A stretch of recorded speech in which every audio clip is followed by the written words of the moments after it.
Hi!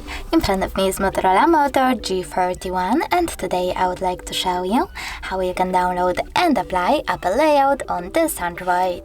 Start by opening Play Store, clicking on the search bar and typing in iOS Launcher. Now install this free launcher app from this developer and tap on Open.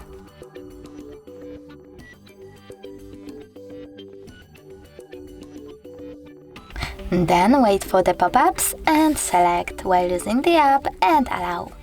Now you need to click on Home button, choose iOS Launcher, tap on Always, then Get It, and as you can see, Apple Layout was applied successfully on my device.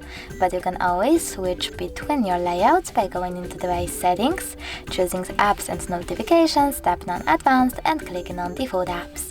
Over here select Home app and tap on Moto one if you were to go back into your default one, or iOS one if you were to try iPhone one. Thanks so much for watching. If you enjoyed this video, leave a like, comment and subscribe. Bye!